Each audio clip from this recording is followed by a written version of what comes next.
Ghana. France embassy to Ghana. A means of identification, we will end up disenfranchising most of our people. Disenfranchising most of our people. Mr. Speaker. And so for us, we'll end up with what? We'll end up with what? Disenfranchised.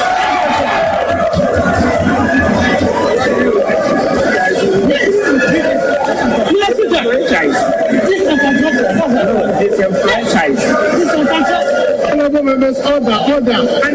Honorable members, order. We will not disenfranchise of.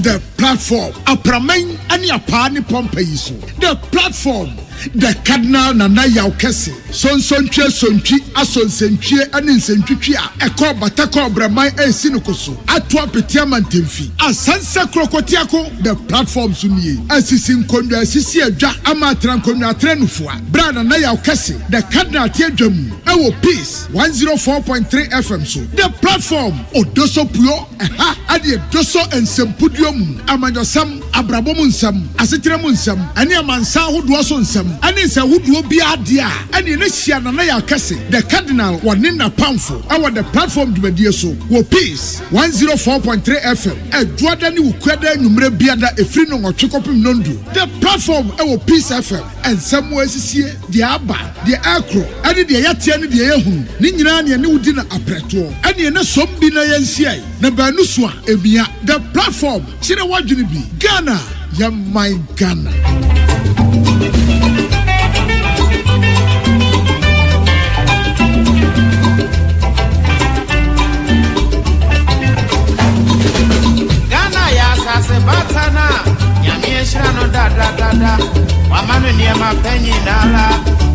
I was for Mamunina, Joe Sabre, Nongoche, Upon Simedio, no Enson Peace. 104.3 FM Suni Jumedi added a platform. He added a platform Jumedi Ebro Juada. And Ukwede Bia Brand or Chicasi Bono Ako Newie. Na ene ejui eye sanabu sumi in Pemu and 15th August. Na emphasis on 15th August. Bia room and Nima Pabia Utiemi Bia unim se ene. The feast of the Assumption of the Blessed Virgin Mary. Mo amutimi kwa sorry him say mobile empire mabubi ede amayen. Yenso ayentimi ankono.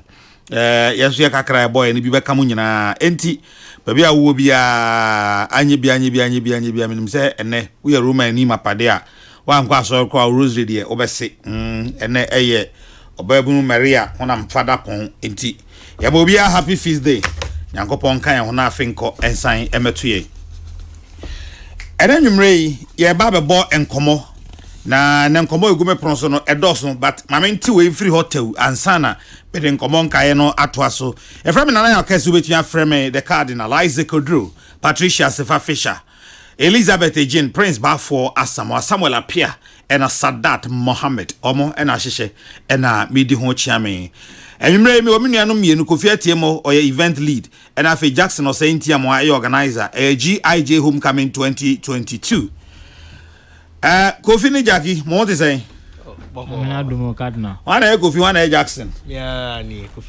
Kofi ni na Jackson so Jackson de ho bajo kakra Kofi fo no de obi ahum ano say na mo want to say Adomaya ko Cardinal o ma me komo GIJ Homecoming de be asema GIJ Homecoming im say inna obi akọ school bebre ko SHS every JHS ne ko SHS ne ba ya babedru university obi a school okoye me ko Pentecost preparatory odo ma himko hona me JHS na me sen ko osetutu e Kumase hona me SHS oya brempon me pa I see and I'm from me ba GIJ Ghana Institute of Journalism na ejambe body mu ho na me undergrad ho me wie na msa to aso ye me MA nti no obia ko school na ekoso so a enya namfofo e share lectures o mo boy e share teachers for mo boy nti no Jiaje homecoming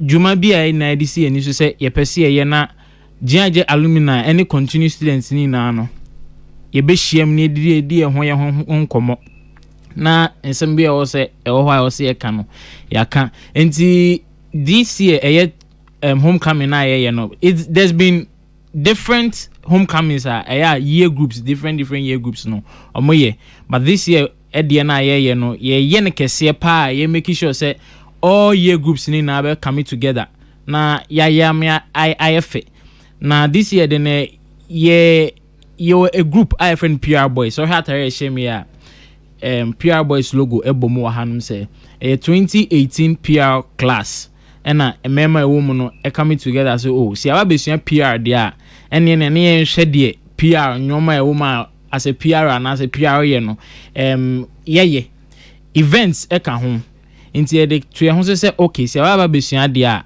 ene ne yem practicalize and as you should put it into practice nti your campus no time ye ba 2014 15 16 17 honi na no na there were times I more organize some parties be then campus on sa na de age ni kakaka nti last year 2018 year group no a reunion so it was just for the 2018 year group no and ye share ho edidi ho komo ne no nyoma kakra didi so this year ye adwen se be se ne Kesseh pa yen nyema 2018 year group ne nko enti ye tweben Alumni Association no ye ra Gehat and president ye tweben omo ne ka chom so okay the 2018 year group last year this was what we did reunion ma 2018 year group and that's a journalism class and the PR class but this year the no ye pese ye ne kan ni na ye bom na 1980 ne 70s for ni omo share school na sini na no bia mbra na ye meka bom na ye hwese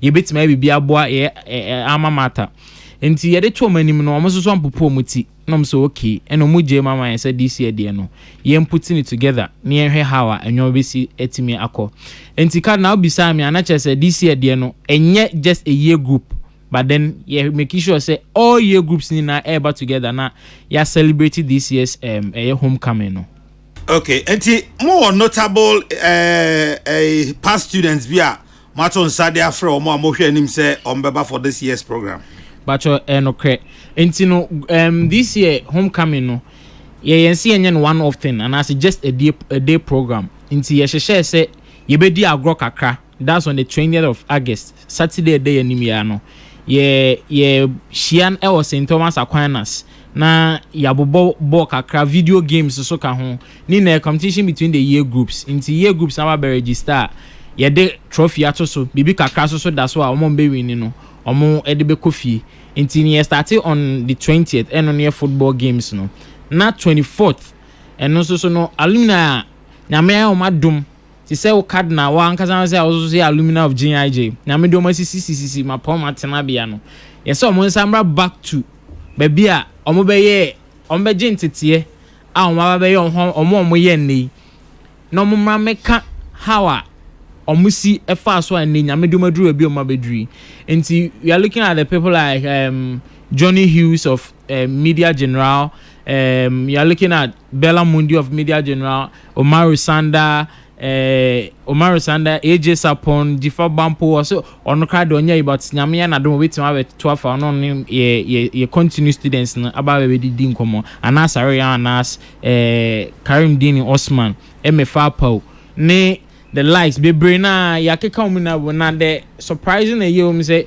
ye tourism minister Dr. Ibrahim Awa and so alumni on so agiatum say nyame admon the 24th no on this why be share students no watch show how campus was and the things they learned there and what they took from GIJ and what me adidi mu about tourism minister and no on the 24th no alumni meet the students and ye be no Joblu campus students no ebenya time and I say ye put you in sessions so me fans honorable Awala obenya nipa ba kwa kan no te se bia Omaro no omomienu anase nipa miensa no omamiti students ne one lecture hall. You get another group of alumni so be meet students no na omo I interact then students no so enya kwan ebisa questions a omo be so mo bisa. Then on the 26th eno na the main event no no nyame adman next week Friday 26th no so no yeni na ba birthday mu GIG Jowlu campus emu ebre na ye ho sa na yete so ye Jowlu campus be bre free school no ma omo ni mpo say there's a new campus Okpongulo ye ho sa no ye mo aye so ye be movie akoho obi anim rage campus no enti no ye pese take this opportunity na students are omo free and as alumni omo free school no ma che 1980s 70s 90s omo free mo a omo nim say yenya baby foforo no omo ni na take this opportunity no mo mramehwe school fefefe a ya mama ata ye say yenya so no ye dia kan campuses no ho school no ekoso a ekonanim enti ye choose say ye be no Jowlu because you want omo koya ache no emramehu where the school has gotten to now. It's 26th no and starting from 5 p.m.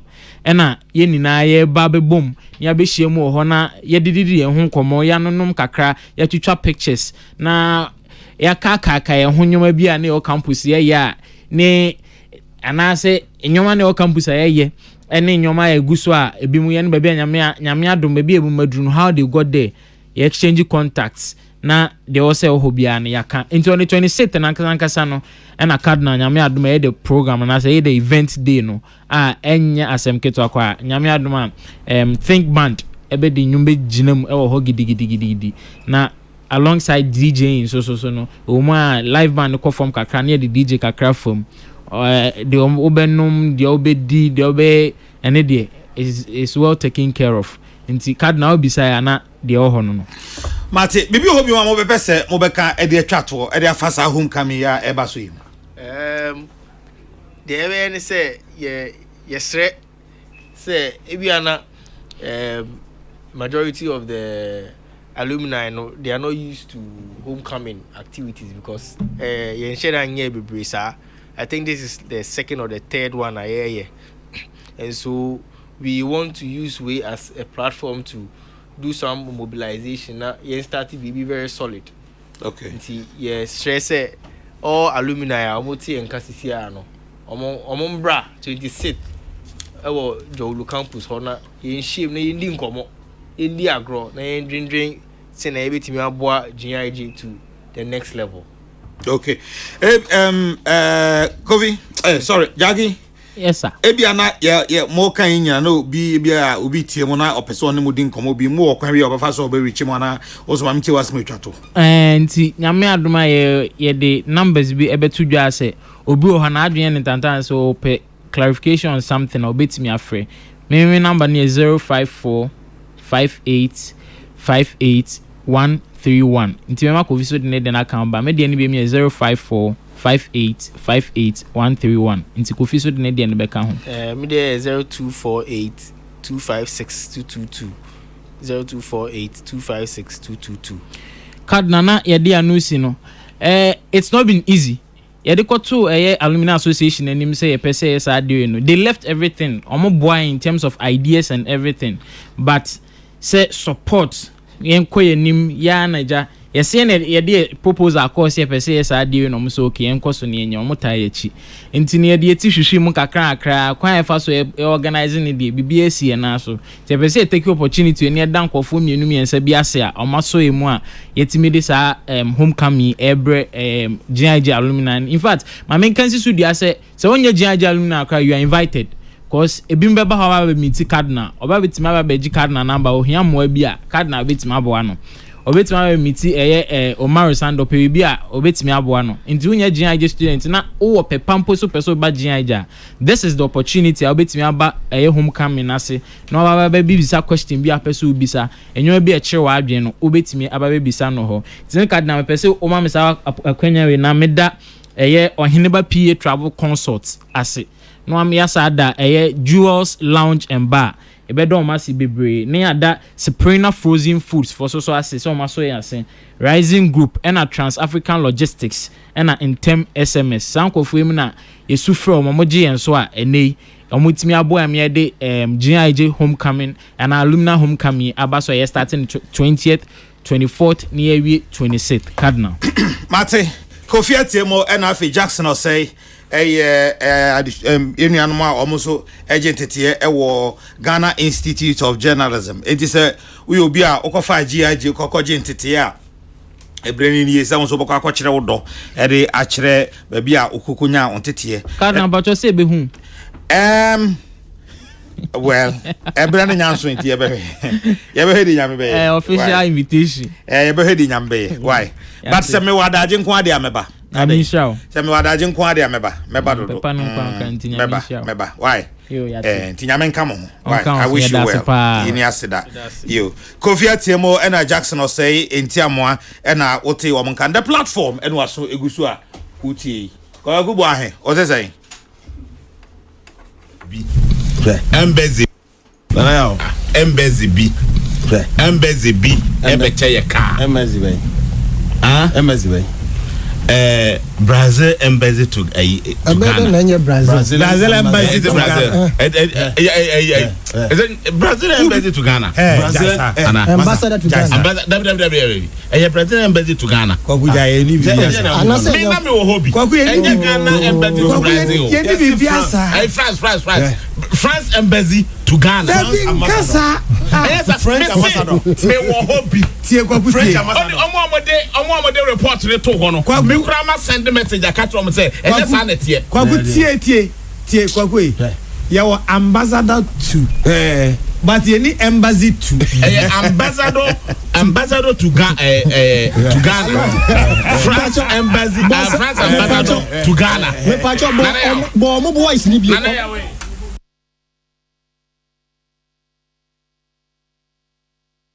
Do you own them? I'm talking about the Ghanaians. Yeah, we do get gas. No, you. Do you own them? Yeah, I don't own them. Understand? I'm talking about what the paper is saying. I said you're not aware. Excuse me. I said I haven't read the story. Yeah, for that one I understood you. It's been put aside. But what I'm saying is, but are we owning the Nigerians despite you have reading the story? Who? When you say we, who? Do you own them? I'm talking about the Ghanaians. Yeah, we do get gas. No, you. Do you own them? Yeah, I don't own them. Yes, you don't own them. Yeah, I don't own them. So ask whoever has bought something from whoever you are talking about. I haven't bought anything from anyone. Yeah, I understand you, but we also understand that the Nigerians do supply Ghana gas for the power of our thermal plant. Then ask Ghana gas. If they supply Ghana gas, why don't you ask Ghana gas? I thought, are you happy to be the Minister of Power? You may have all this. Excuse me, at your station, do you know everything that happens at your station? Or does your chief executive control everything that happens at your station? No, but these issues, I think, is very serious that if you know, I will not be surprised. So find out who buys from them and ask the person which organization buys from them. So since the news broke, have you found out from the Ghana gas? I'm saying that I am not aware, gentlemen. You're just saying Ghana gas buys. So ask Ghana gas or whichever organization buys from them. Anyway, we are also reading from the newspaper that you are going to announce the doom show end soon, according to the president. When is it going to happen, Honorable? Have I said that? No. Have you heard that from my mouth? The president said that. And he so why don't you ask him? Am I his spokesman?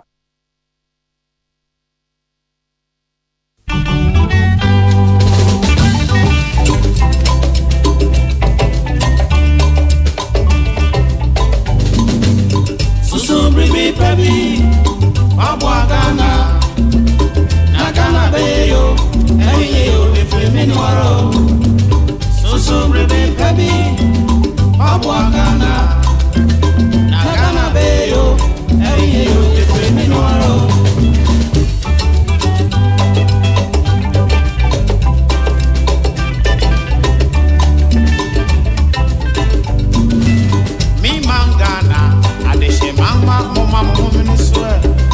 Mama ye febi akuye ni odo efanso ye many now many ye yankasara japadea ya nana no di abebres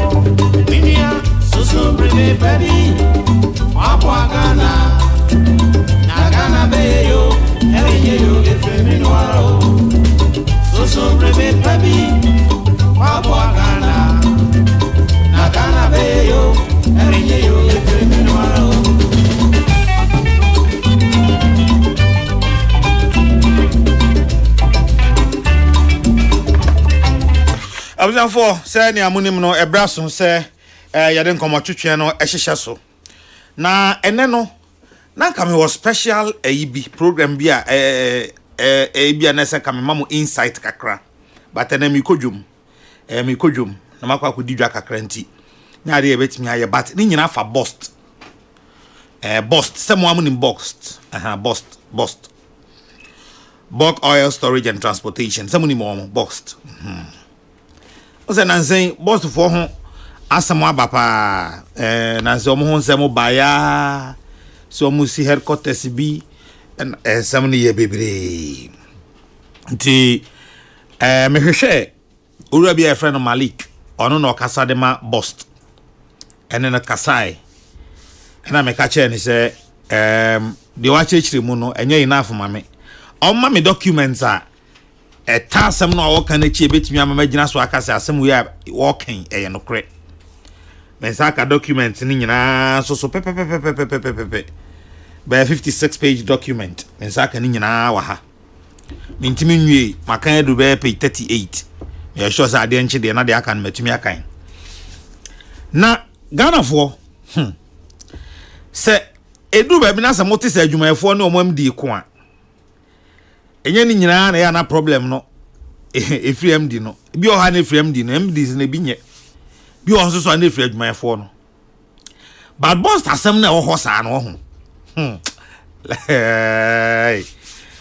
meto me boss ya kire mo boss asem no mu yie pa me de menka se we na di bem na we na di for me kire mo nsem na da ho ni nyina allegations aba etia boss eni ya no a boss for no so de aba na ma judgment na wo mu no e de amaw na ma judgment na wo mu ni nyina e de amaw nyame ya adom ne atiase a ukua da ebetima yesa adwuma no but na de meka ne say Ghana for Boston nsem no se wo bibia ka e be ya nkato bo ase kakra wan hwa ngofo be mislead you se ma kire osa de na ekuo mienu adwumayefo ri gina fa ena management MD so ne management so gina fa enti wan hwe ya MD ne management aida so mo na edisive wo anase adwumayefo na edisive wo enti se wunyanya facts ni nyina wi a na wa wo de atotototo ho se ye sa ni ma we more often abeboa ama bibia akoyie sa dan ni sei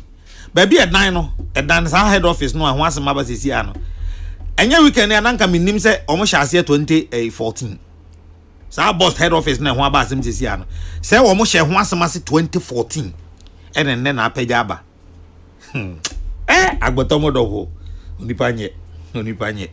onipanye kra nti ene de o mama nko dwom mra me koba but boss ne de be rest assured say enkomo ho ame no bebo e de afa boss to ho oman no e wo enwumakuo bi a e very key to our existence it is asamba ho sa no a na wo po oman yi a untime ntena sesa e se ohwehwem na uhu na odi yie etu yie nti we can look one for our say men so esa asen kofo pia fa to omo se nsem abaye mu nansen ombe cheche mu nti eya men so se Theophilus pa ma hwe nsem abaye nyina mu no metwobra maako no wahu se ne wati ni nyina ye no kre nti men so ma hwe boss nsem no nyina besi sabre no ma se de se me ma uhunu se be ya hunsu behu se ye adwumayefo no ene ye mpel man ni yie anase MD ene ne management eba kan wasem pa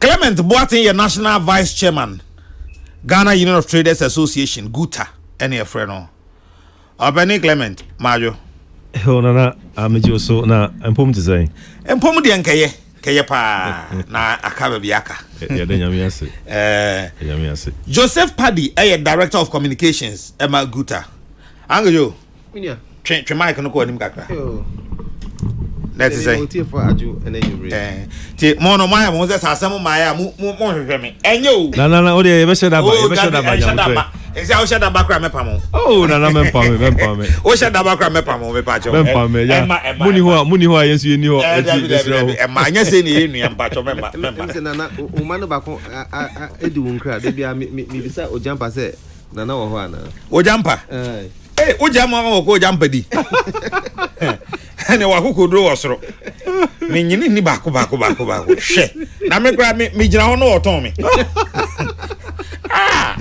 wa uba oh ama mo akwa ojampa na jitu o ma me kra wadi na amade oh le opade animre lawyer John E Baden enso so e wo ha sei na oyobia o de meka no hasem ganza majo na ho te sei Erade adom me ho ye pa yo maka ni sei ewie no na agapadi me pesa me no e hyase yo menua edwom te sei nyame adom edwom de yankopon ama yankwa de bibia boko na emu dollar na eku yen eku mo eku yedwa kwani se eku yedwa sa se moje etu yen moje etu dwadifo papa ho ya na obeti ya na yenyi na ewu odwom ho nyame ntimu ka hia na ehye ehu on best bosom miensa penny dollar nam 6.2 sisi akodu 1.0 almost 9.85 to 1.0 na edwade be na obetime di sa sika edidwa obi a ukita $62,000 $10,000 sisi ukita ukita $100,000 not only $10,000 meaning the difference of $38,000 cover way inti edwade for e super na yanso ano a ejinsema ohe nyina be ko ikura nyame sunti yenko adwadifo osu na nsen na model statement bi eba abontene na among other things mo kan say aban enche bia na ode committee bi eba ye forest committee ana dollar non sem se na sitie ni nyina na mo hweso na mosra aban se nkebe ya on sign go back to saade ne se be ya betimi aboa ama modwedie ni ade akoyi yebeba press statement na mode etu dwan mu a president ensa ehyasie but before that mame run down kakra free 2020 what am free 2020 covid no mu ho a bisi sabri sign na name sitie na name asesa dwedie asesa dwedie for ho hihie se na me hyase kan ye no free 2020 best emre edubebu se o kai se mampeni be de chie ka se sisia no dollar no wache no odina ko she IGP nsem ntem nyina yaji ose se o de asempa ko wanu se dollar edidi edwa afi ko sorry beti a na me ka mi tu kwan December ya mi ko no dollar 5.7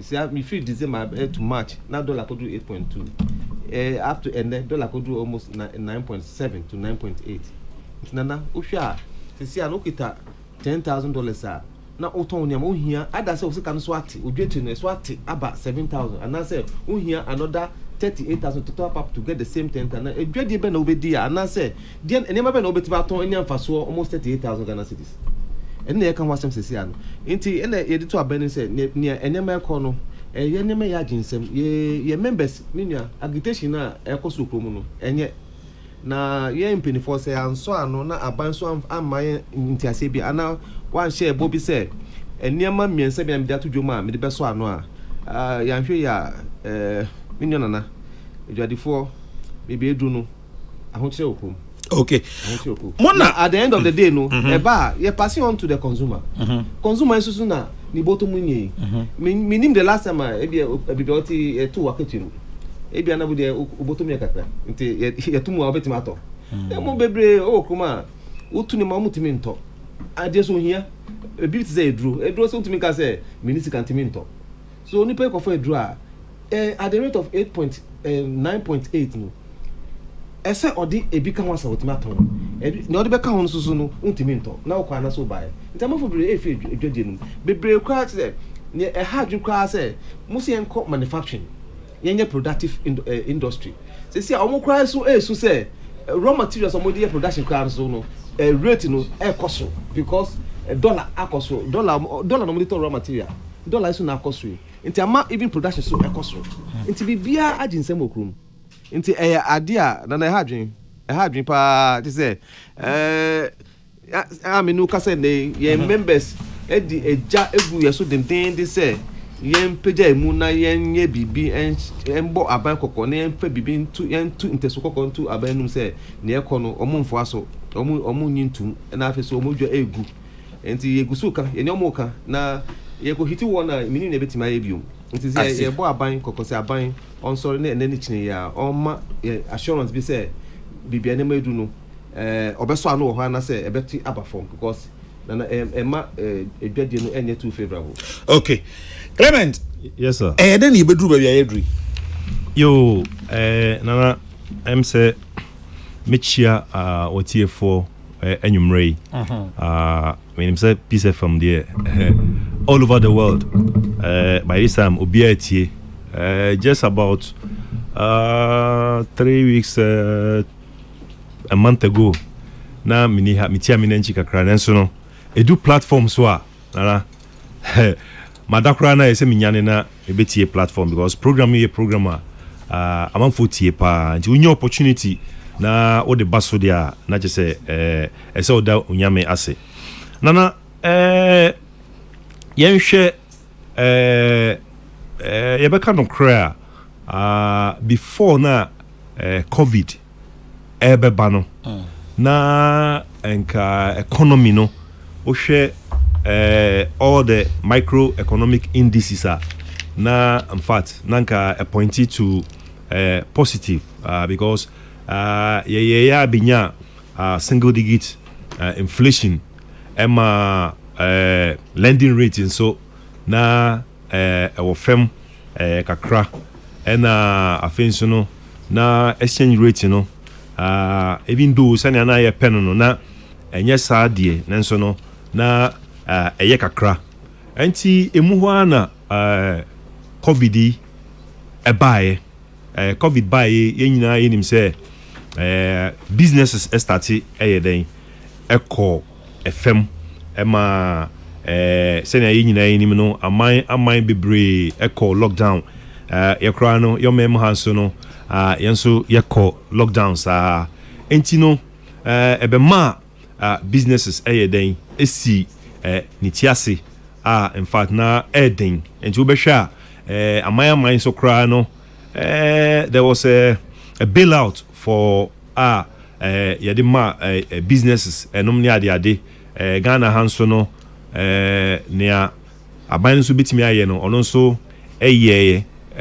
so a businesses ase enkakra enti hono ena afi no covid no yes yewura 2021 mu no ena covid no yes eyeden as brasia kakra enti no business esan yes peki kakra but na sena na pen na enye sa na tie because of covid enti no commodity prices world commodity prices eyeden eko esro and freight charges and so and also ekosro shipping line charges and also ekosro enti no and baby na yinya suppliers if you know esan say no one call lockdown na fi no one start production tina production no and sheda nya den enkoso papa enti na still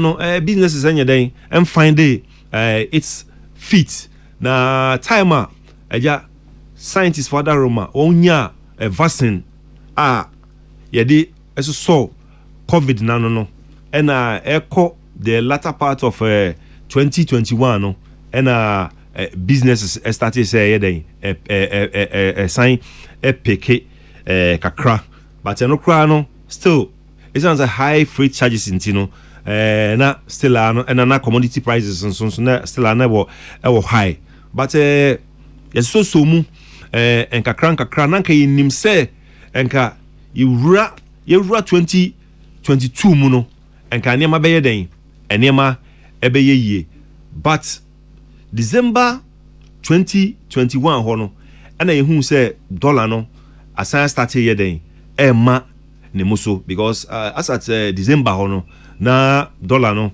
na 6 cedis 35 pesos 40 pesos to the dollar enti na hono yes the way say sikaya start ma ne muso say aban den etimi ekeka ne ho na odini ma bi egu akwan mu nanka sikai yesi dina ho odin no epeja kakra enti emu ano na ayi Russia enso any Ukraine ntokwa enso ye den enso ebe bomu enti Russia ni Ukraine ntokwa ebe bomu no na chese afi no America no na kosro na ye wura be 7 cedis to dollar no but ne fo se bia kono enche penfo betimi asoso no but edu bebe ni hu se no akono de se ne the way si kofa no ahwe ya ebeche enti yentimi enkoso a enkase because of Russia Ukraine queen enuntina yesika semi kwa na eden kwa na ekofami emu hwa na yedi wura 8 cities right cities no say empanyin for the way na mesi kofai mo hwe na mo nso ne ma no na ma nso ne ma no a sene ne ma kofa no ebeha dwen enti sana nana yekrokro ma sise ya me no kasei sika no ababedu 10 cities even 10 cities 20 pesos to the dollar no kra na edu ba bia yentimi mfa fault no en koshe Russia Ukraine war ni bio because Ghana enye yenkwane omaya sa war no eden affect yen within sub region ya ye wumi amai no ebebre no economy no ejina ho CD currency depreciation no enkawon senia Ghana kan yen denti na Ghana de yen no affect yen sa as say ama economy no aye out of gear yes enti eno na ye gina so e ye statement no e de buy say as I say animanim ye aban no etimi e de niema egu akwan mu na or the address sa situation because baby e gina ne de o hwe ye heading of ye release na de buy na you see businesses are bleeding to death it na say baby a ye kono de na owuo mu na ye ko na as program no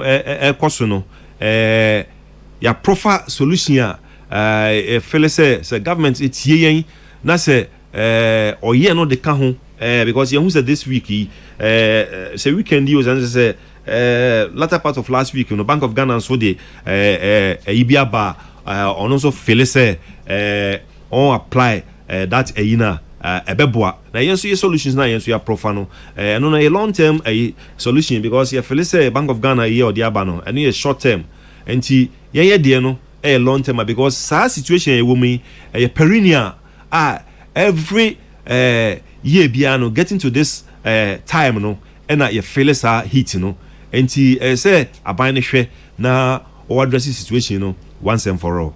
Okay, once and for all. Lawyer John E. Baden, I say, Lawyer Majo. Major so. Lawyer Majo Ben, we look at Ramame. Okay. Obeka na lawyer, you did a lawyer, they also saying. Lawyer Ota Jadifuechi. I see. Ota much is saying, Pacho, but I'm Tiasi.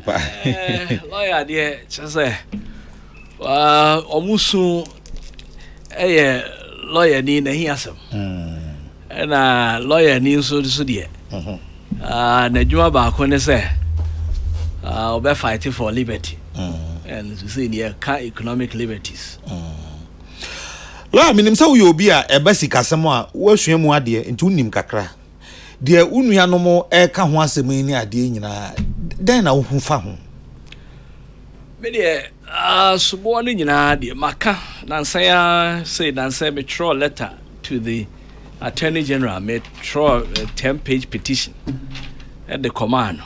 I can't say anything about the economy. And I'm a catcher and say, Umbisa Bank of Ghana, 5 questions.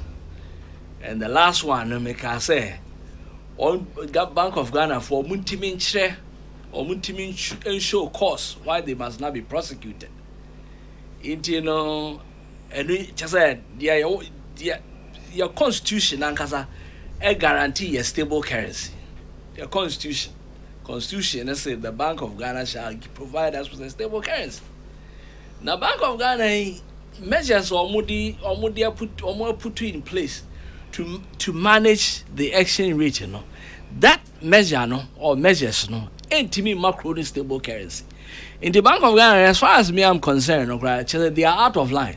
They are not acting within the confines of the law. It make charge Attorney General say, or investigate this matter we. Now, Sebeya, young prosecutor, because they have the officials of Bank of Ghana said they my oh, almost charge they have caused unlawful damage to our monetary properties. Explain. Say the exchange rate, is volatile and I say stable. We lose wealth, we lose money, we lose property. And I am it's unlawful, to cause unlawful damage to property. It in the measures penny for put in place, it's giving us grief. It is destroying homes. It is destroying assets. It's destroying properties. Measures to say him, Pacho. Well, measure I want to see that. Yes, I'm rather say they must provide us with a stable currency. I know what article saying. Article 1A32A. 1A32A. Yes. Okay. I'll say the Bank of Ghana shall promote and maintain the stability of the currency of Ghana and direct and regulate the currency system in the interest of economic progress of Ghana. This is Article 1A32A. So what is here? It is if this is what the Constitution is saying. Now, Bank of Ghana, what is happening now? Most people do not know. They are practicing what is called a flexible exchange rate or a free float exchange rate regime. Regime that's a dangerous regime. It's a regime where you cannot meet our constitutional obligation. That is where I may make us Attorney General or investigate. Now say, intimate question. Also, your questions. I'm assuming Mr. Bank of Ghana. Okay. We have 5 questions.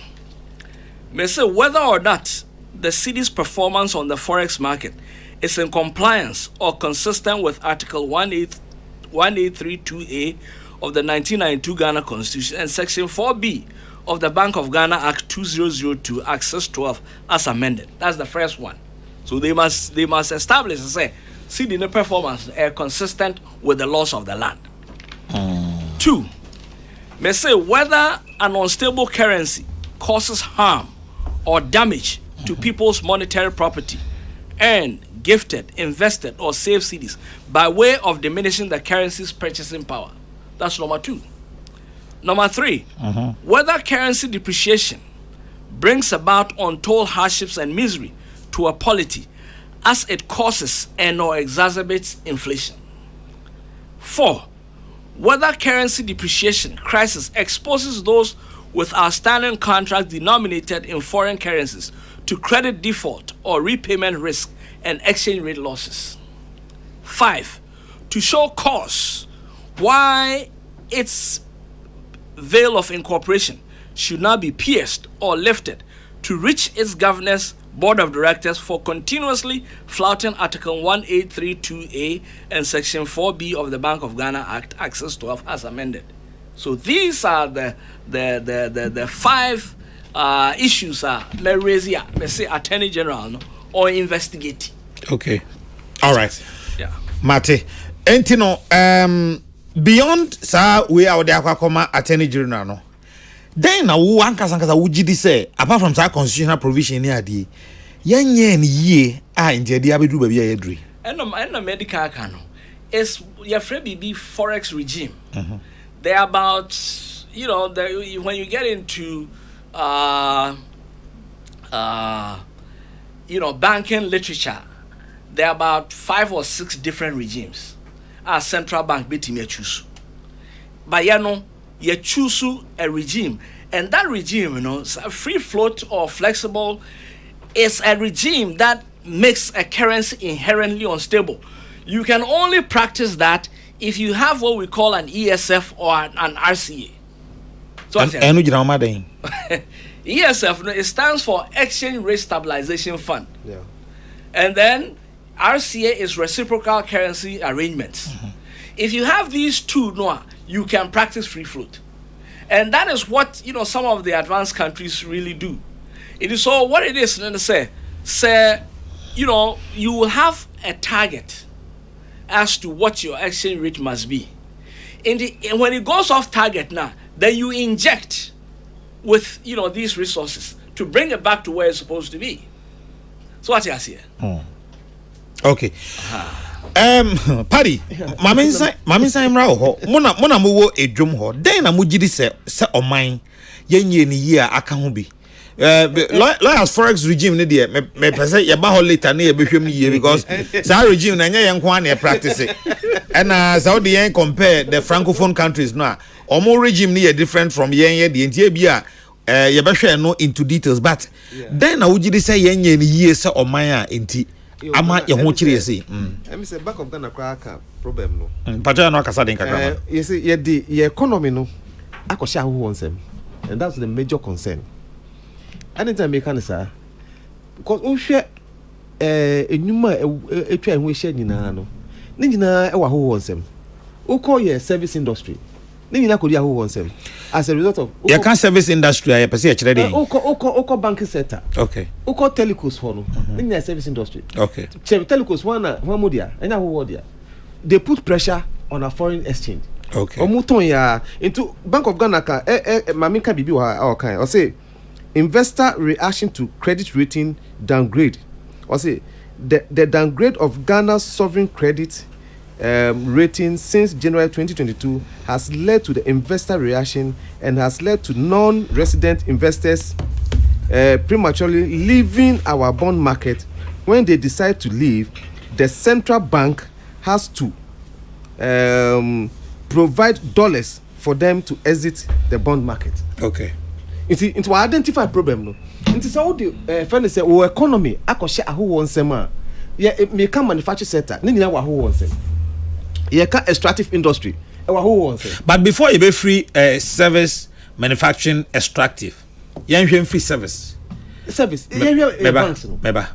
Yen free service. Ghana ni ba na akomu a oman no esi no kwan ana so oman no policy directly esi no kwan say ontimi mbam. Yeah, because I mean, it will be a fellow saying deliberate policy. I saw would be so Ghana for us because only say answer be a bank. No, you need capital injection. Sure, capital injection. Then I buy is yen me amu alata for almost at BB ASR.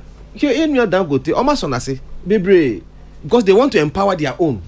Send a beya we be see near Ghana for ne akano. You bet me aso ano. Into service industry I make an was me.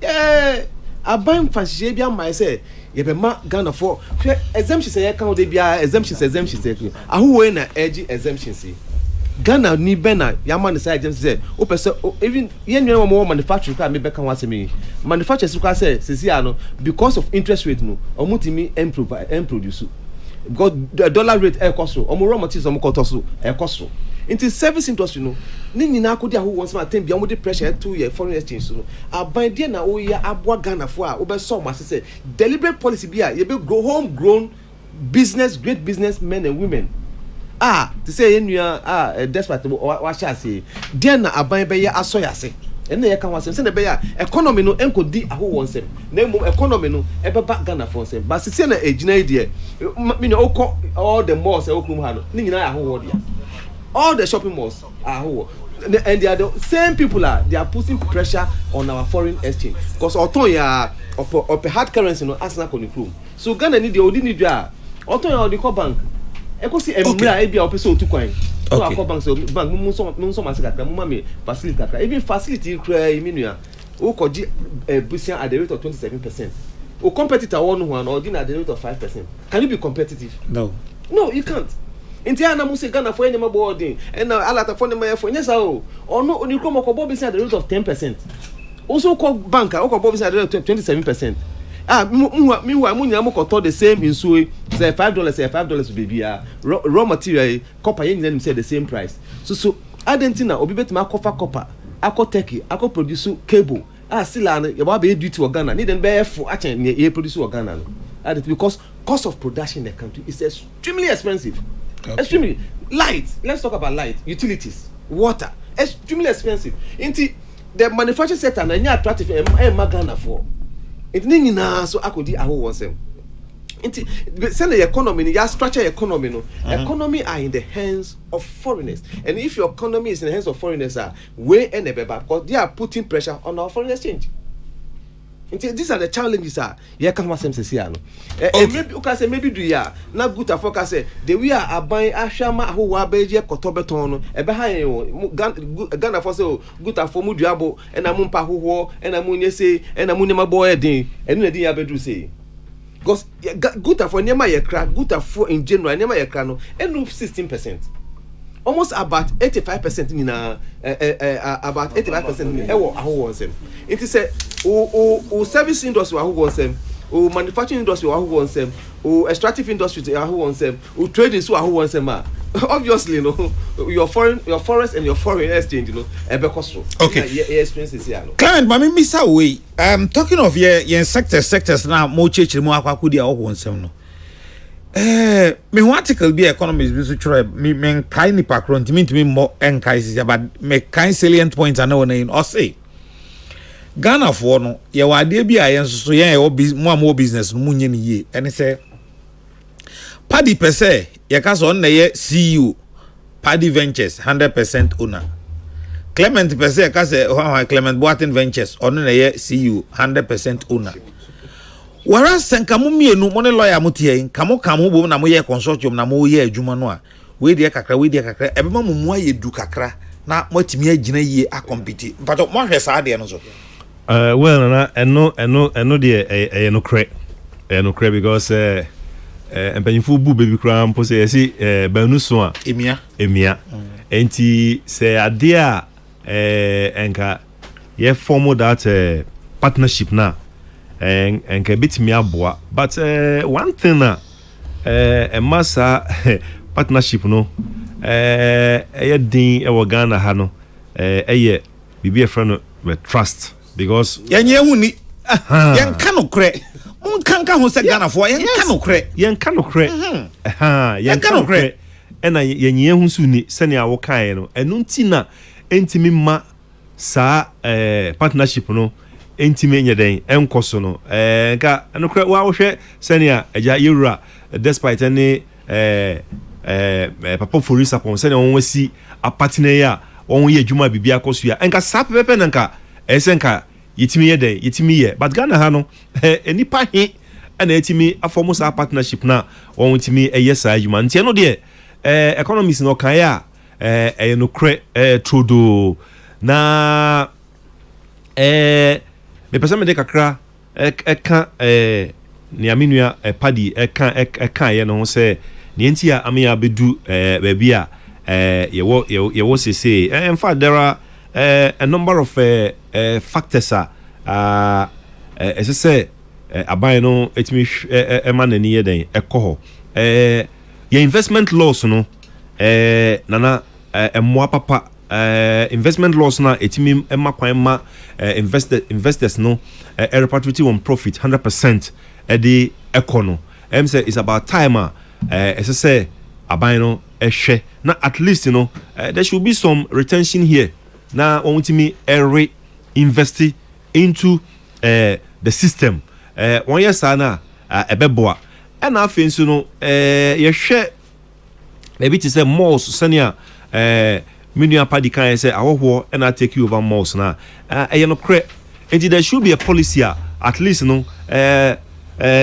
shelves lines ebia yenye local content ebia beye 30% nanka foreign enema no so ebeba no ebia yenye 70% but wo malls na enema wo ho nyina foreign goods nko na foreigners onipa ba kutimi kra ebia 1 month no otimi kra containers ebia be 50 ana Paddy kan no ye ka Ghana ha indigenous ye wo Ghana ha ye importation ye just 15%. The whole country's total imports about Ghana and indigenous, including Guta and everybody, we are just 15%. 85% of our importation, is being done by foreigners.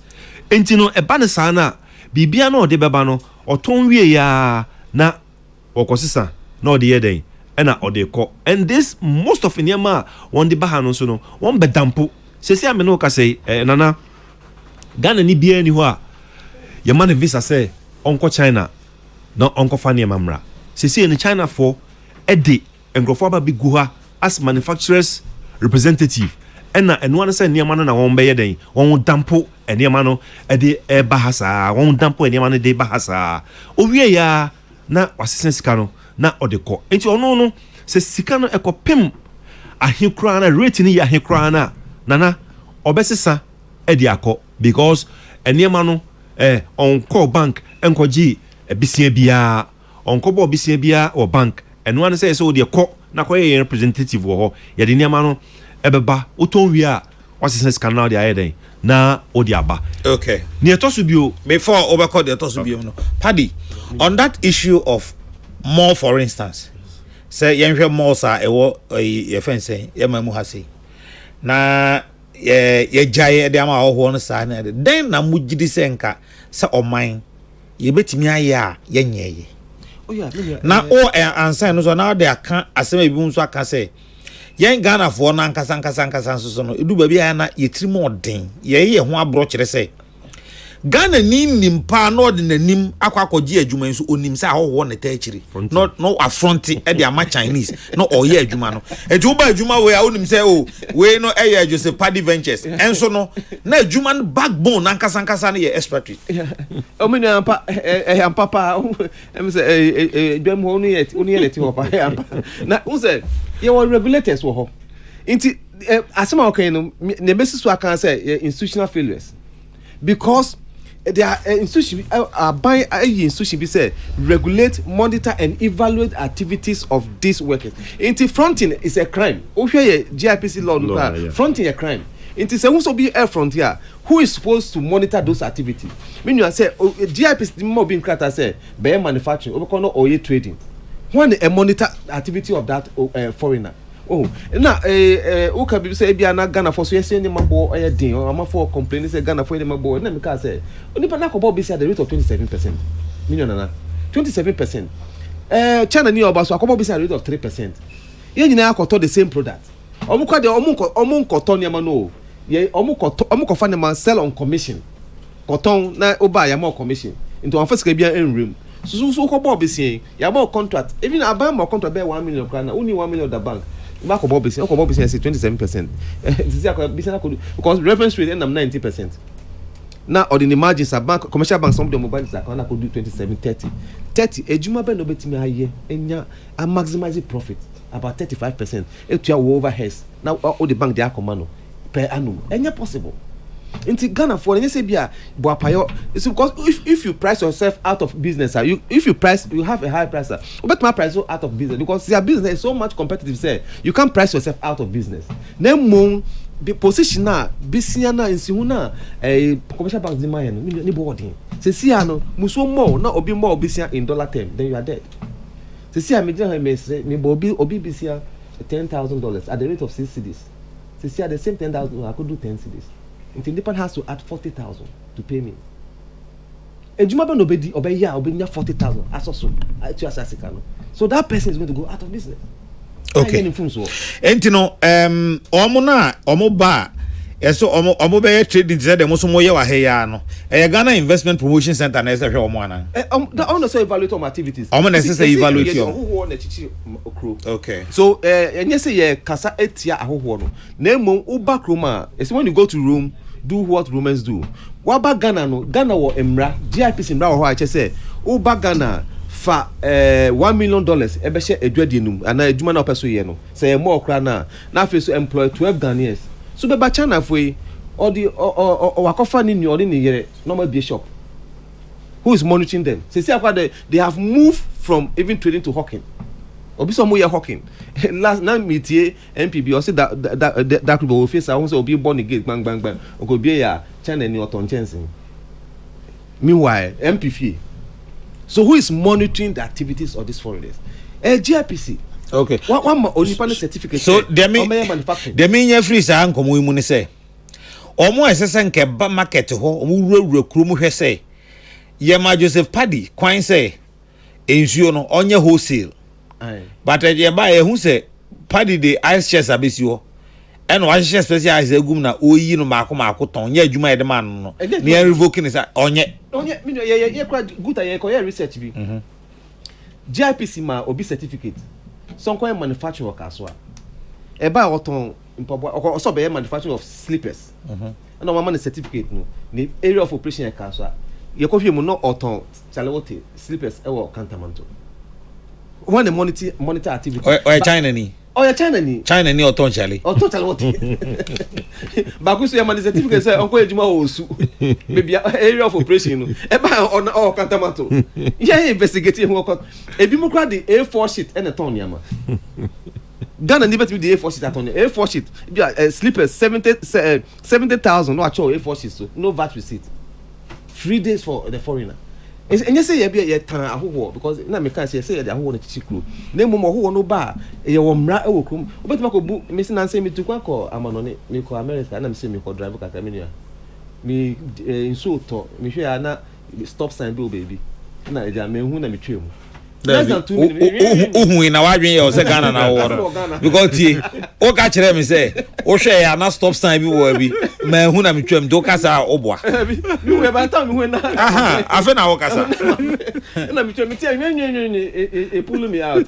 Man kasa me see energy sa me say police no lance na me intentional license man. O call ni kam ko hwe value bi 20 or try. On the receipt back to me dashboard so go and pay $120. No didn't ja call. Emra ye juma. 120 come to pay from me my ofi. Okay. Entino eho no. Talking of GIPC. Okay, GIPC anything almost ya relax emra no. I say can't we go back to the basics? Yeah, hu hwe nyi. Emra no say review emra no. Ye pagem because say $1 million there. O come kalaka obi pass e bi she ho. Say who your who no person you go you are a proper investor. Come with some capital injection. Employ Ghanaians. In fact, I don't want to be brave. They are doing the right thing. They have employed more than 50 Ghanaians, 100 Ghanaians. It's thankful for no more because retail business, no. You're so pursue retail business, not pursue at least bring $1 million.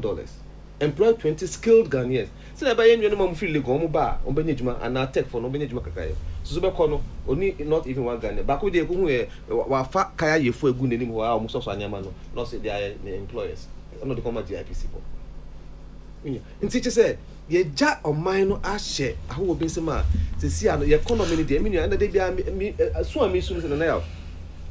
Say, Ukita political power, no economic power. You are doomed. Because somebody will use his economic power to influence your political power. The America say the Bible says money answers all things. Say see I who say, oh, Kobia Bapa so be money sika, you watch thing be money sika. Me no ka say yankoje. Because IMF so be money sika. No ka say Muna 6 o'clock here na. Ebeda. Oh, into say when you have given the economic power into the hands of foreigners, this what comes. Into that in the can say, and you see it who from the beginning, but ma who want to make the embrano so now consciously no ye empower Ghanaians to say no ma that's what we page what can we do to empower Ghanaians they see how here a lot of them have taken that step they are empowering their own they are moving out even from their own vicinity into other sectors and America particular say down go to Abebe refinery you are Chroma to say no, it's being supported by his own government. Until what can we also do? Say we're going to raise the giant of economy. Say a basa who want to acquire and go for bit maso. Okay, that's number one.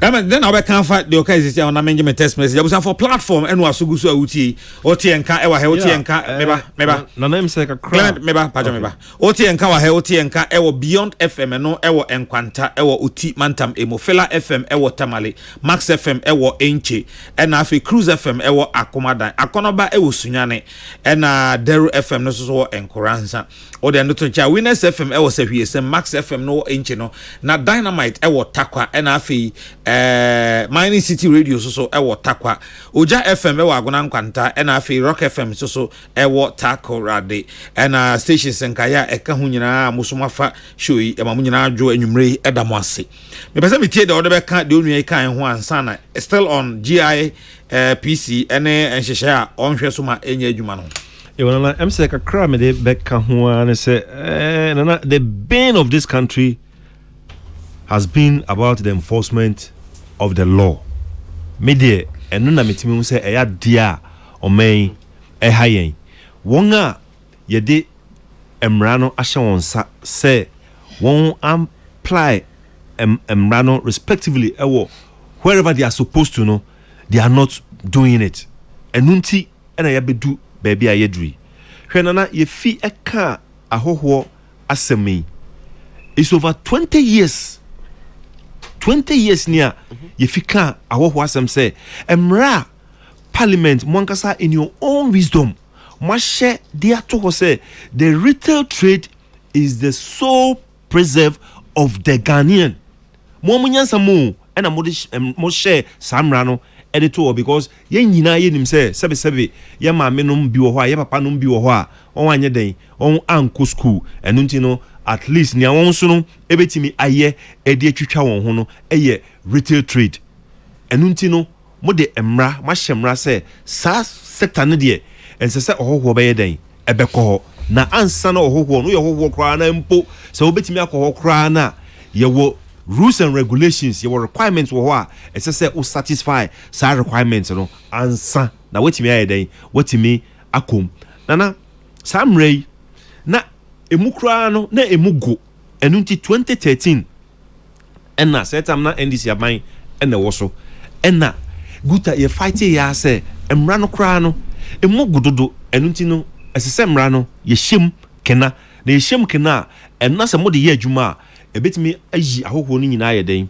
afim ena yekodi 3 days e wododowa ena yekọ share emra ni mu din 2013 na wonim se sa 2013 no kra no eletafuei e de yekọ ECOWAS court say identity because they are ECOWAS members enti no ense say won de ya apply say emra no to them on the ECOWAS court and ECOWAS court rule in our favor say ECOWAS protocols na no it does not supersede the country's laws because every country be an sovereign and you know or your sovereign country no wahye mra untimi fa ECOWAS mra emeye den emebu ono as a sovereign country no ono mra wahye no so into one the ECOWAS court ema setam na Dr. Dominic ayini no deputy Deputy Attorney Minister for Justice and Attorney General. Ono ko jina ya name ECOWAS court. Eko defend Guta. And we won the case. It think sad time no enanka tama ye win case no enanka aban no disamra no ye adwuma nana enka enye ne say ya bedu baby ayedu. Two quick issues ansa na wato aso. Guta for nankasa no. Ever say GIPC for eno omo nya monitoring year mo guta for nankasa den na mo so mo ye oh nana guta ya ye dwuma papa na esa won say mu nyina no eja mo de se ene mo na ye dwuma enu nti ne bekoso bia no mada roma mo bode da roma yen won say edumre bia na say ye hwe na say ye feel say aban bia o woso no emra na se so de ye dwuma no mfa mra na nya dwuma won say yankasa kra no yetimi ekototo shops mu yetimi guta yetimi koto to shops mu ema sometimes no yetimi ni foreigners no enya confrontation e ban sana then ubese quickly na aban na yeden aban no abam so munya botre ye be adwuma na so keep doing more of these things ana oh nana ya ema sese no kra no yakodu baabia enka baabia ye du no nana nka ye be solve situation no once and for all because Omampenyi time obeye ECOWAS chairman Omampenyi eka say obeye ECOWAS chairman opese yene sa ahoho issue na ye back and forth no ye solve problem no once and for all enti sa $1 million na padi eka ho asem no Omampenyi esere guta say opese oma yenuanom ECOWAS no Nigeria for nko ECOWAS citizens ni nyina no opese ye mawon dispensation enti nka sa $1 million na opese ye den oyi efim na afin no be register wajuma so registrar general we stated capital no ye wo percentage bi I think 0.5% utua edema GIPC for eno so no mampanyi ye say sa no so no osren opese oyi say ni film enti no ye ti ase say okay waka yentimi ntwe wano enwo fam ya ti ase na emu no oye no say obia na foreigner bia na wo ha na ECOWAS citizens wo ha wa register on business up to 2020 no obia enkofa ne business registration emra na yen hwem enti ye hwem na sampa wa register o business ye be ma mo sa dispensation no enti no ye ka say onkonko famra nana unim alatafo no ye say onkonko fa companies Nigerian companies ewo Ghana ha ye ma I think 1 month say won fanye compilation na won fa sa list no emra unim the whole Ghana unim list on kofa by 94 ena won kofa by 94 no won kofa by no ye form joint committee Nigerian Union Traders Association and Guta and Ghana International under the chairmanship of a joint chairmanship of Ghana International Trade Commission and then Nigerian High Commission. One mienu and one chair sa committee no. Into the documents Nigeria for kofa ba nyina no on veti documents ni nyina ye veti documents no one a qualify say on betra on memu ha aye djuma 2024.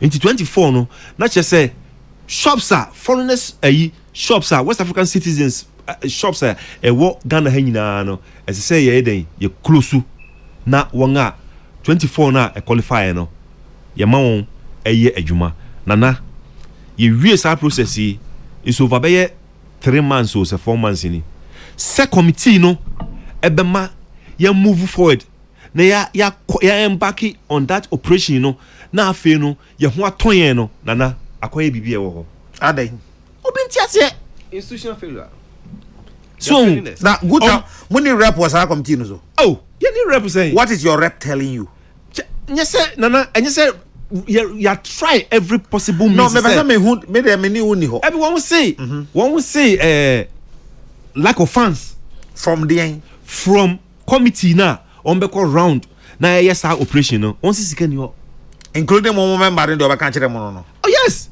I see. On see can you the platform and was so egusu autie klama monum si o meba se sia so that transit the platform and was gusu autie abusiafo enkomo aye boy efa Ghana ho efa isikasem ho efa ne ntia ye adehyeman no ho ene efa yadwadie ho se ne yesu se dollar no wa kwa se de aduru de ginyame bam anyesa enyina ye ho ebekire yen de ne ebeye ama obia ho atono eno ho nkomo ena ye bono ene enwumre Sadat no man Sadat na na de machi na kire o enye hwe eka ho na adwuma no so Sadat Ghana vote yen na Ghana vote yen omo se ye nya omo de conversation is ase no na akwakoye more of politics MPP NDC but then ekoso no I think the conversation ekoso studio no Ghana vote o monwo tum the MPP NDC ni nyina omo ye de omo tworo to ho no omo tworo to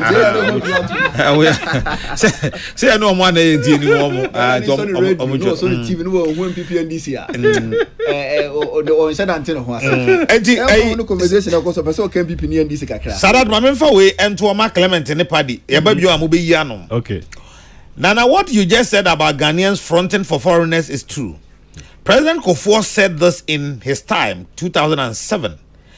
Instead of considering change, the traders attacked him. Now the man wants to blame monitoring on someone else. What about patriotic responsibility of Guta to build the Ghanaian economy? Guta has been quite selfish over the years. Nana Fridia and Ufuriata. No, or the way about a war more. Anyway, Sarat Nana, Trabi good mama. Okay, Nana. Mesa said ya Crespo, what if you fufu and what di kind? Edini dia no etu mo say tribal politics.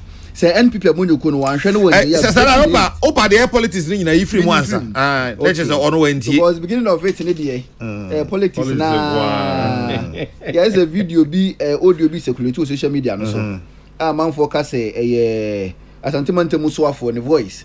And that's intimi show say sa audio no. And then man for ka ho asem dodo pa. E wo comment ni mu na. Na say na o say me politics ni ifri mu dey. Me twa mu nyina agya na ya sha ase Nana Samoa me sha se ewo so Mr. Boati Nana Samoa bisa se na wo kan dollar bi ho ase no bisa se dollars na wo kan ho ase na hefa na wo no to dollars no edi efri Max Kwame wo say o ma Ghana yam print dollar ni bi ewo krom ha sei and no amount of dollars na be kwakọ free obri ma so aba ha no mo economy no ebetumi asan ayeye biem Bright Adu Asare enso chirima be pie mu America stores bebri COVID-19 unity no nyina agu ebesi ne nyaade a atimasa soro gina na so bi enti Ghana yento ye boka kransa Munkai na Jonas enso edwe Afrikari o say okay pure politics munkala de no metwam Setodro o say it is clear so my Ghana yesika no ye hu so ntotoye adwumakuo bi abewuram no ye dollar ho asem ne ye ka wo ho no nti be ya Ghana sidi no kura ne yenja di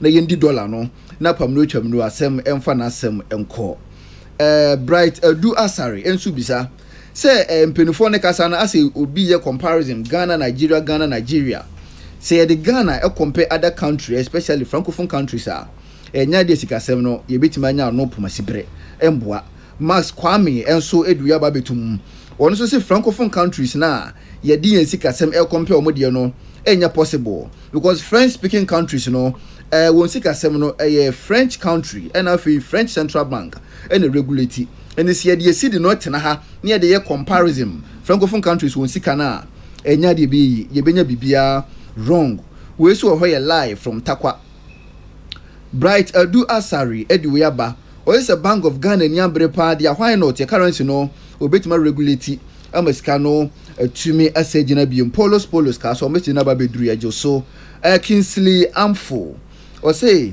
o si jadi na ye no san say MPP aban Kingsley pure politics metwam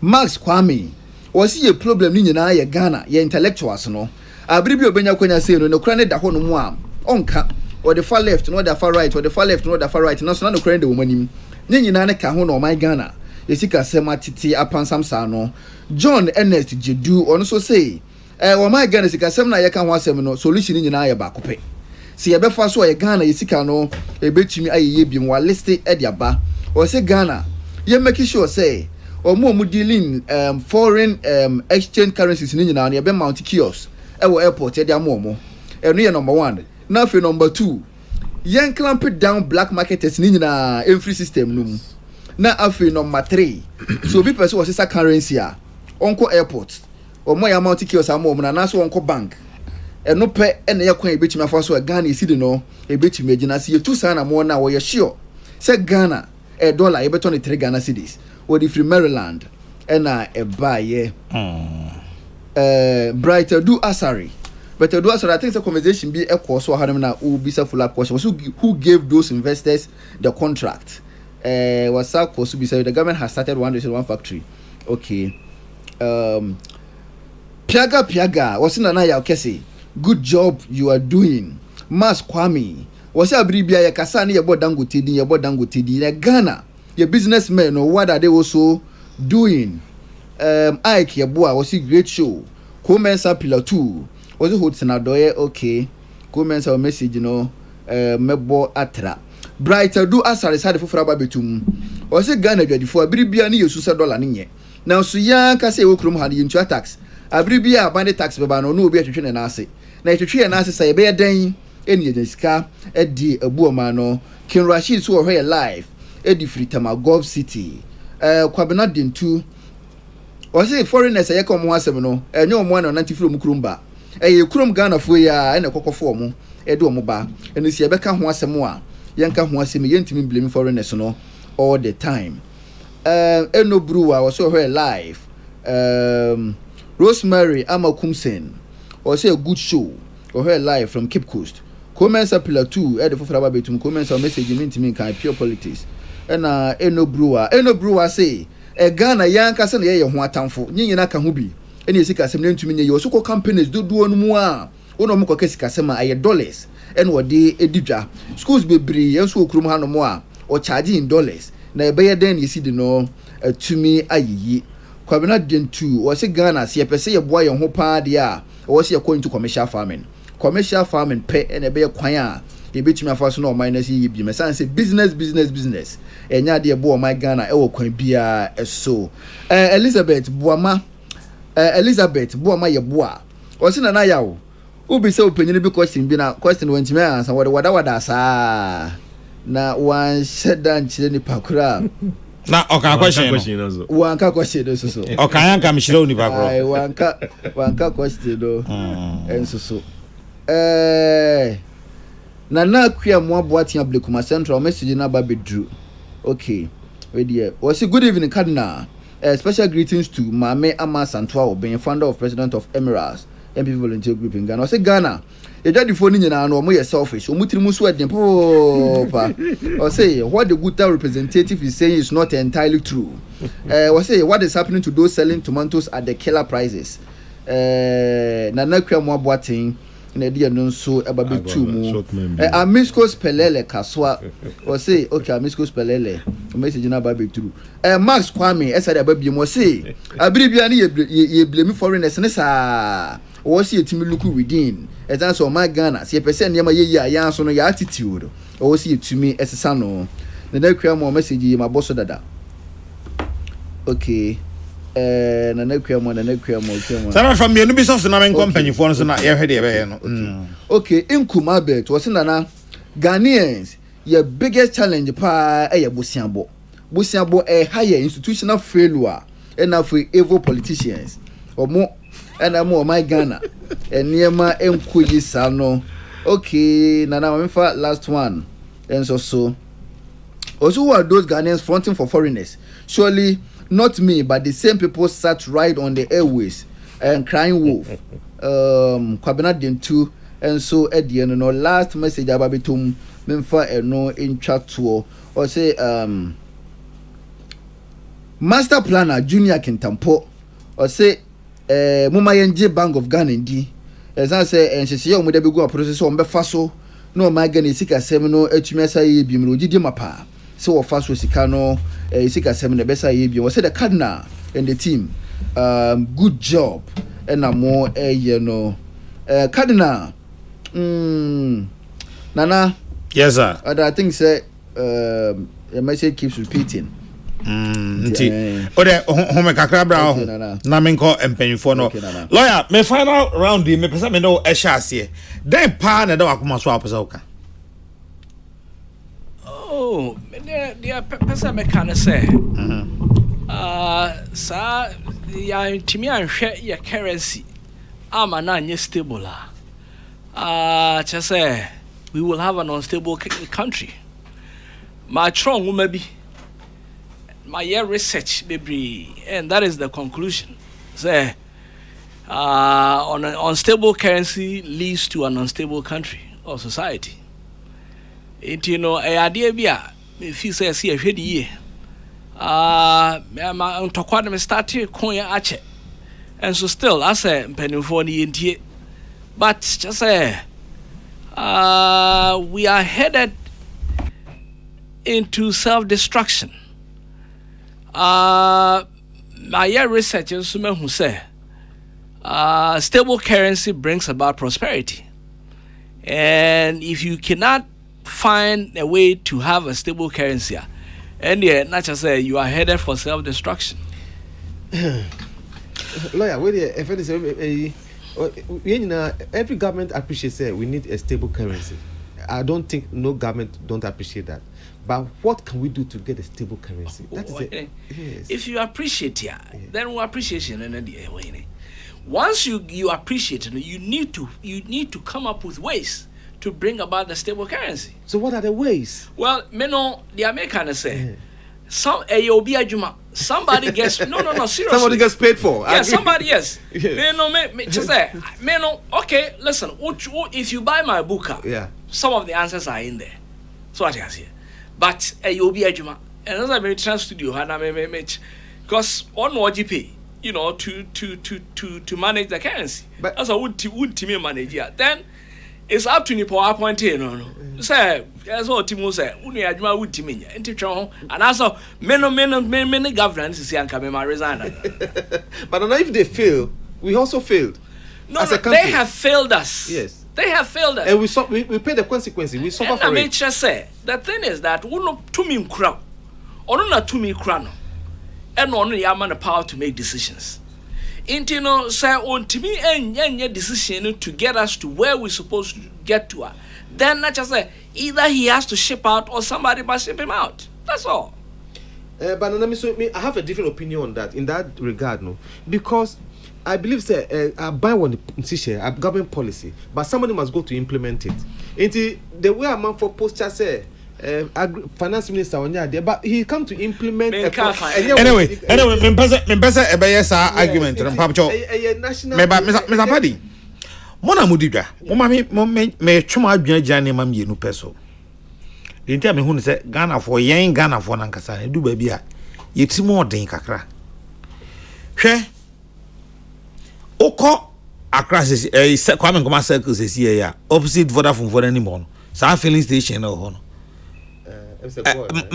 The opposite Nanya go. I know nya shell so one of these private or in India. Oden business across wo pa sa shell sa filling station no hono. Money there be your phones no. O tra phone for no back across there o ba there call overhead no hono. Okay. A black market. Yes. Okay. Yes. Someone say black market. Okay. Niger for anyway Udru rolling circle. And I know I'm afraid. Rolling circle. Yeah. If you kwano sa komakola. Yeah. Yes. There market no. Black market. Black market. Yeah. Udu tudu. There market no. Black market. Udru airport. Yeah, airport here. Airport runabout where airport police station. Yeah. There no. Black market. Yeah. Udu Kumasi. Railway line ho central market that Alaba. The market no ho. Black market. Why mo na share sade energy? No opinion kan no. Wonu say na yet hey. Even banks. Me an opera make as a Bank of Ghana 750 million USD no so the bananya hwe. Enya hwe. Hwe enya no say enka technically say ye hwe. But Bank of Ghana na ho sisi here. Abo say banks na or this kana ma omo say Monfanda deni na monfama dwelifo na omo beton de ama black market. No crepa nana. Omo beton. Oh yes. Oh, enti yen ni pa na nkasa ye Ghana ha no. Yen nya ya dwen se pese ye wotoy. Memra mo ankasa mo so. I say it is always easier to point fingers at somebody. Asemo ma kan wa hada mesa kan biom. Ma me bi o teacher mante. Me kokumasi bia na me ba me to anka wo no. O teacher mante he ya. Na one me Friday bi na me nua ba ko Kent na ne ma me free me wo suhum he anti na me ko ho me ba na me gina to anka o de ma me 7 cedis no a week later me call o say sa anka no 10 mako 10 say o say 10 cedi and me say it 1 week pe no 3 cedis and aba beto anka so o say ai na se si ade bibia abo aye den na me say ma me dey mintu me nya sa ngofo na wo kata mo nti nton niam ma mo sa na mento because me hu se wa hyeda na wo yes ade no ampa so ma nto me come nim kakra sa ma me nchen ho a obi ho a mento na nka akra da anka na ma me na me ma to ade on ho be 5 years dey ma me 10 series no or dey ma me 7 cedi me to free one no edwadini Ghana dwadini ba ebeba afuom abeto board e she body akese be 5-10 osime ma 20 cedis or the free wofuom hoba na wo hia na afuo no kwanta so na wo gina no asa body na auto 5-10 20 cedis no baako wa hwe odme ma 100 cedis me no to ayakasa sisi fa kumase kwa we so a kokosi kumase na fa apem ana oni aba efe out mu se body we de wo de yeah fine wanya no fokora de fokora no ubenya be 100 cedis yes. de fopa no kwa fo mo ko heoto ne say less than 20 Ghana cedis. Are we not wicked people? Yeah, nana ne wo kan mo de no kre ye microphone bi wo ho a in fact they make excessive profit. I know they are no crapper. You cannot rule that one out. Now, it's about time. 1 year, no. In fact, they have to re-examine themselves. Yenina no yenim say omanimu ayetin. But say over try as much as possible. Say over take it on due advantage. Now, we are making excessive profit in it. Nana Samre womi. I don't think is the best. And you know, dear, may take this opportunity now. My advice, your members no say been more a year side and dia. In fact, won't interest because nana, as I say, no market no crana ye wono nana market no. The market is very very competitive. And na yen na so him say no the Ghanaian purchasing power no crana no any ho, but.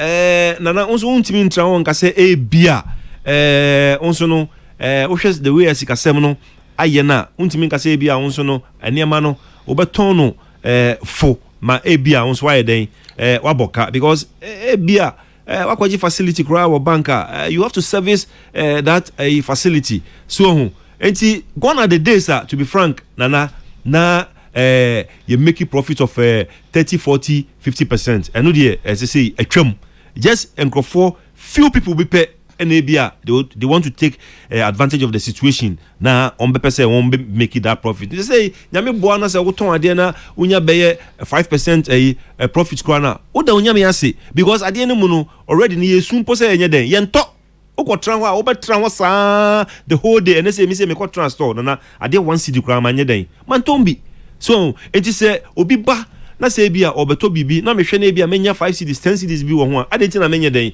me mfa ma no because like I said no me wo facility bi say me cost service so enti no minti nka say menya beye 30-40% profit enti ade no minti menye but na wo kan de no crepa eno de yenti me rule that one out me say ma typical example. Oh, banana before at times when you're deliberate, let's be sincere to ourselves.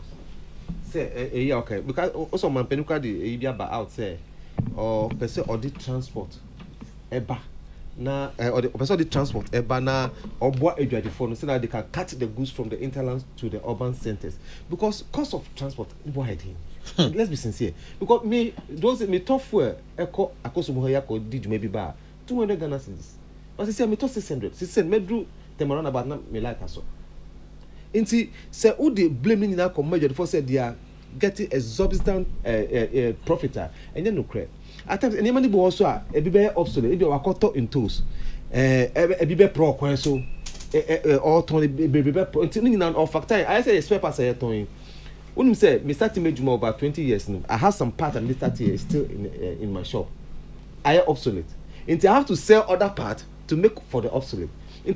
Business has its dynamics. Into other men blame too much. Say they are making too much. If you look at microfinance loan, 7-10% a month. Emmanuel, bro. No, I'm telling you, they are suffering. Oh yes, can I? No, me person wa no see na me bisa wa semuntra. Okoji microfinance loan 10% a month multiplied by 12. Until no SSA or this interest in Yabugu Niama Baku no tones. 1 year, sir. Or better not the microphone. Until oh yes, so you'll be out of business. You'll be cut off business. Mommy as I'm to studio, I say, you know, be a chame penny. But me, you know. But I did about what I mean, say, remember, I talk up, I say, a lot of drag. We are a lot of drag. Wouldn't them a lot of drag by Ghana need to also or 200 bakwa or 100 cities also. A lot of name famu say, 20 pesos, 50 pesos, or beji. O to 100 cities no, or be kwa ba. Now that's what you. My remember example bako. Ya Kesseh ya two fuel. And I do say, more I test ya and Kesseh. ye betu fuel mu chena on be change prices also be change price na we ya but opa ma yen kan che o say ya te so ne deregulation in na nya juma but every businessman want to maximize profit. Good. And so all say until say ye yankasa yeah I no credit ye beka sa kire ye ho say bibi say no because oh say wo ton ne ma wodwum na me ba wo ho ba beto ade na wo ye we na me hu a okay me hia on na maba wo ho nti na wa ye sa ade no say wo so ba me ho a where I also have the power Yes, me so me mia yes nti e ba sa hwana no be kire no but that's my question be say you been say no our for be say the rate of 10% no and you say ben you see those are genuine issues but answer na wo dwadini oba bo bosia 10% because okofa brother kama onisika ohia ebia kama no ohia be maybe 10,000 Ghana cedis 10,000 only be wa come it will surprise you to know say Ghana man o moto fence about there no obi enu onu kwa afaka baako ebi enipa be 3-4 omo ye na o mache but say na unim Mr. Paddy mama nka sam chiro me ye kuani for be 4-5 years now me started do ye me ton me board ye da you know why because am bufu say dedi ne ba be gina me board ye ho abaton for 4 na we ye akese o be 5 o wi a o say and unfortunately for you the farmer won't me mob wo on na be ka say me say one nye so award ye no e ka ho enti ono so nim say woni avenue bi enti no say but there be 5 and e bi o cry to be afa but there be 8 osmema 20 cedis okay sa body 8 no abeka janshi ha no fa no a o de opa hia no tesa no he ya sa body 8 no me so obeton ba kwa ma 50 cedis oh yes oh enti me no me hu de enti a meton sa body because me lebrani sika metua lebrani no 1 year no kra no enti sa ebo no oh enti sa me beja me de ma obi no odi na o ka che say ya onyame nhira wa me pesa enti that's what I do yeah and for so be ani so enti hu say ye yankasa say o man ma no ye pray ho and I also take advantage say ye nye ba ku nti no omo so pray enti mo gutafo no go back mo come back to your roots na mo ne mo dwadifo no so nkasa say your man na se ho akire yen a enye se bia aban na mo pese mo tu no nti ese mo soso mo miamia mo na mo ha mo ni ka se ade ani okra mo se ye wo ho you get it enti mo so mo come back na mo kwese sa basics no ave mo ye wie na se mo ba ye nyina be boa mo ne aban akasa se GIPs mra na mo so onhwe so no ye no mo so be kasa but until that no ba bia we ye be din komo we akwa ba ye nyina be sofa mo mi ntie mo asem atwa to ne sorry me sha ze free okay I didn't say these are all effects of currency depreciation. You see, one of the effects of fundamental effects of currency depreciation is inflation. And inflation the number one canker of every economy. When there's inflation now, they misbehave. Or if they do not misbehave now, they act either rationally or irrationally. So what you say? Because the thing is that a normal is stable into a big price here, or price it or price it in a way or they hedge the future instability. It's a normal sacra now. At least what me realize some bulk money be obetimi use.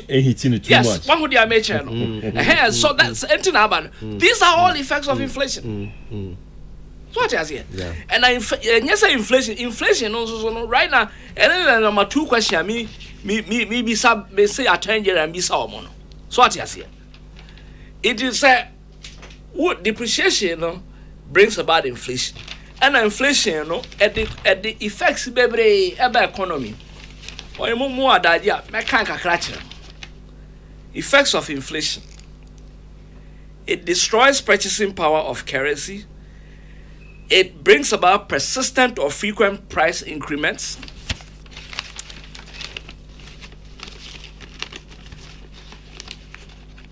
It destroys families. It corrupts people. It makes people envious and egotistical. It depresses people. It leads to waste. It breaks down general confidence and brings about uncertainties. to the extent of affecting consumption and investments adversely.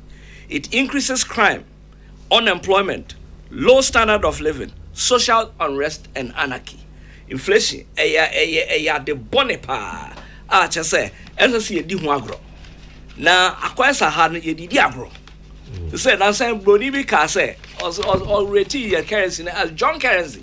And also, they have also inflation, what Ghana is saying, and yet 30% now, size cast every account. Professor Steve Hank. Yeah, Hank.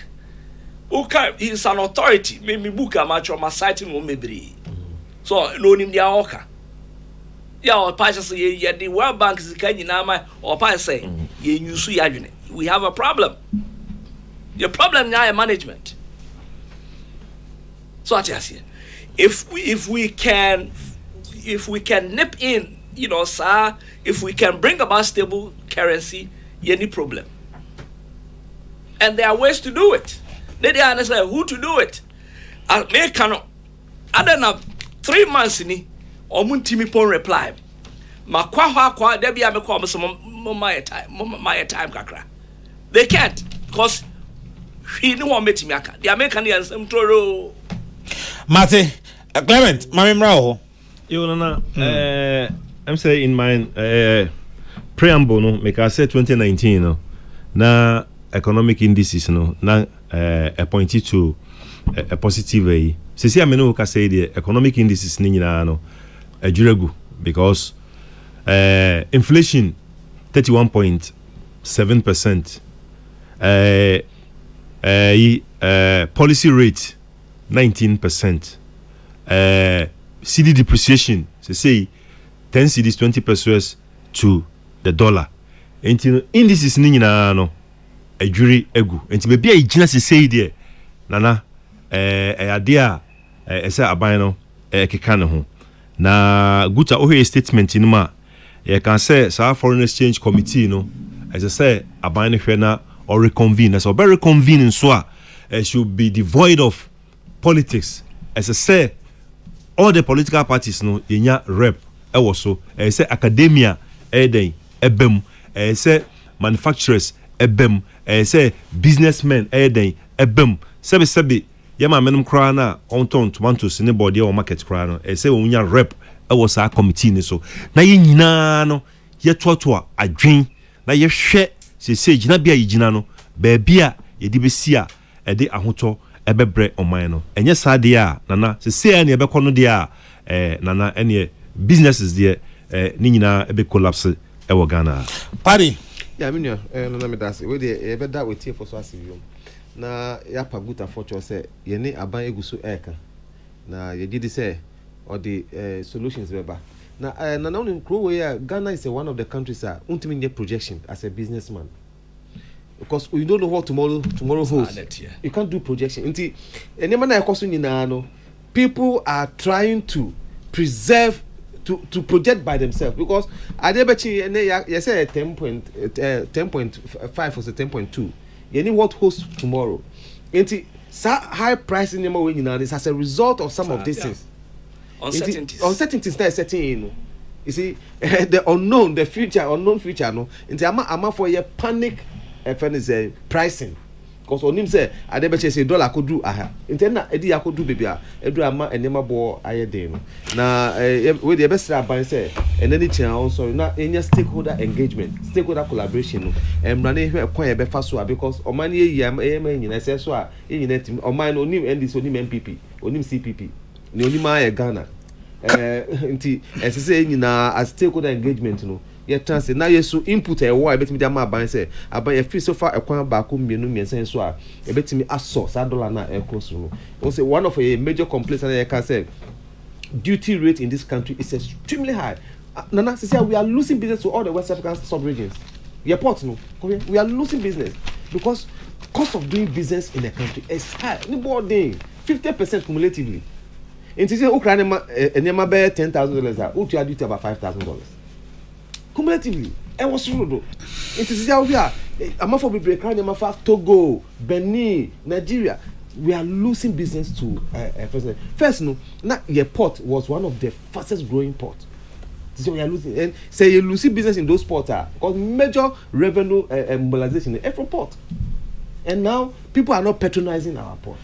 Okay. And it's because cost of doing business at the port is actually when you say one container, 40-footer container, service fee alone on shipping lines it's about 9,000 Ghana cedis, 10,000. What you afraid you know a service fee almost A4 sheet to release you charge 10,000. Gapo I bet you bear 9,000. Anyway, Honorable Daniel Ochem Abuaje, former member of Parliament, Bantama, Nidie, and made my last comment. Na ya sorry Jumedie so. I say hello Nana. Can you ask your speakers the rate at which microfinance borrow from the commercial banks? As we speak, it is 32% plus. Plus the risk of no collateral. Plus the weekly operating expenses of chasing for repayments, plus the risk of default. And in there, if there are no cheaper funding for microfinance companies to serve the unbanked, how do we survive? Microfinance plays a key role and should be spared here. Business is truly difficult to manage now, and we must work together to deal with our current challenge. Honorable Daniel Ochem. Ada microfinance na. Honorable will be. Oh yeah, Honorable Ochem Abuaje, nye microfinance pen oye. Or transporting. Our chain of business. Our business is baby. Yeah. And so he knows what he's talking about. Yes. As somebody say, you see, interest rates na nkasa and also on the formula. And the most important ingredient is inflation rate. Just yesterday, I did something to a woman on Kofodia Accra Road. She was trying to price the item too high. I told her I won't buy, and I sped off. Today, I'm not happy with the Guta people. They are only trying to play victim, but the problem is that they are worse than the people they are blaming.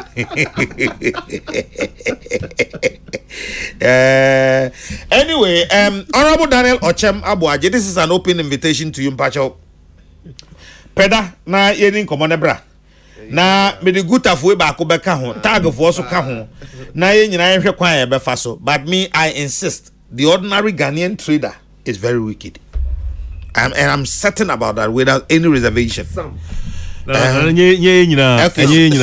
de magiatum. Some and it appears most. Oh, David, it appears most. David, on form just they are minute. Muni momo. Yenimum. Muni momo. Yenimum. Muni kakrebi. Uni mo ye na uze kakrebi. Dem na uni mo ye na uze kakrebi. Oh, sir, ye no nti yenim. Esabodenche. Yenim. Abusafo. Aha na medemo AC ene enwumre. Nondu apa hosima edu mienu. Ena hanam de mo besie. Me gina mo nyina na mu na madam penifo no ase. Clement Boateng ye National Vice Guta. Ena Joseph Padiye Director of Communications Guta. Lawyer John E. Baden enso enwumre ono na one empenifo ibe transe a ye bo enkomo e de efa enema ekoso ewo edwumo. Isaac Odro, Patricia Sefafisha, Elizabeth Jean, Prince Bafo Asamoah, Samuel Apia, and my man Sadat. Omuna Shishaye, and Amidi Hon Chami, Efrem Nana Kesseh, ubet me after the Cardinal. There are some Jamunina, Papacho Ukui, Conneting, Husu Yen Soso, and one Quankoto Amani BM, Makaramo.